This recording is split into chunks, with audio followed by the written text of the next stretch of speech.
ma-extend yung paa mo dito. Hello, what's up mga bay? So for today's video, pag-uusapan natin yung ating Honda Click 125 version 3, yung mga accessories na napalitan at mga nadagdag ko dito sa ating motor. Unang-una, yung tire hugger. Nalitan natin ng mga bay ng OEM tire hugger. Kita yung ating coolant. Ating helmet hook na may lock dito. Yan. Kita natin yung stock ng side mirror to legit moto na side mirror na foldable side mirror.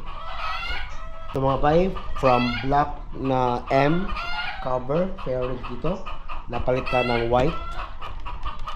From stock na grab bar, napalitan ng grab bar na para sa mga na pan-top box. Mga napalitan nito mula sa stock na bola to 11 grams. Yung bell napalitan ng anti-dragging na bell na may regroup na pait. Center spring from stock to 1000 rpm. Slider piece from stock to 1000 rpm. From stock with stickers, decals, napalitan ng emblem.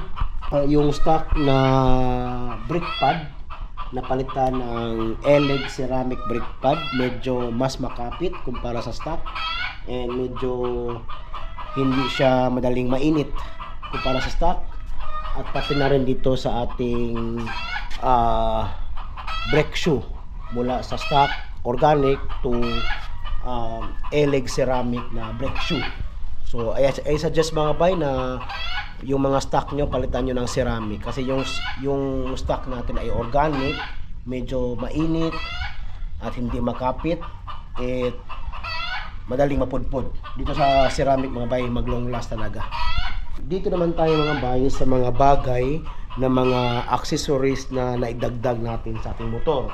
So unang-una, yung camera holder ng ating GoPro at saka Insta360, cellphone holder, ito accessories na birdie, crash guard, medyo matibay, crash guard, at saka ito bagong nadagdag natin, yung para relax ng ating paa, para kapag may mga karga tayo na dito, medyo kapag puno to mga bay, may extend natin yung paa natin sa labas dito.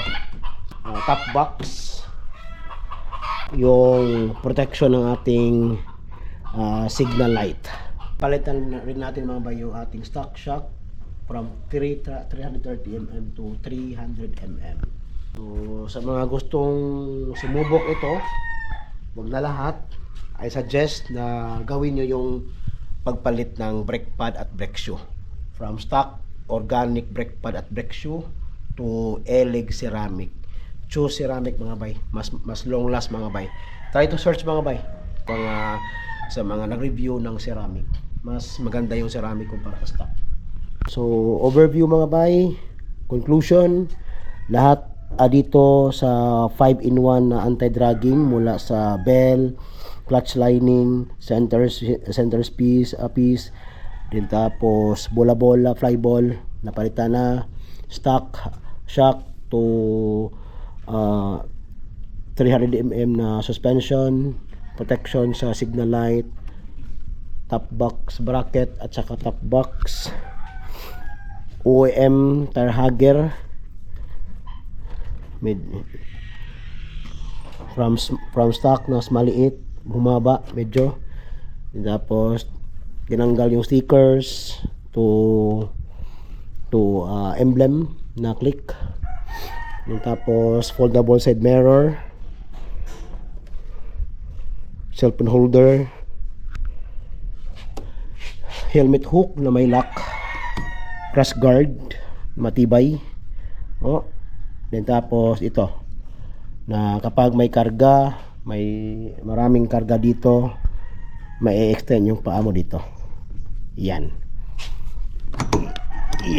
may extend. So pwedeng ganyan, nakatiklop pag walang karga, pag maraming karga, yan. Alright, so yan lang muna mga bay. And sa mga gustong sumubok ng mag-upgrade, magdagdag ng accessories, nasa inyo yan. Nasa tao yan, nasa may-ari yan. So sa akin, mas kampante ako. Masaya ako na may mga accessories na idagdag sa ating motor. Di ba? Para maging iba yung motor natin sa mga stock, sa mga motor na galing sa kasa. Okay. Yan lang mga bay. Peace out. Ako ang tingong abante mga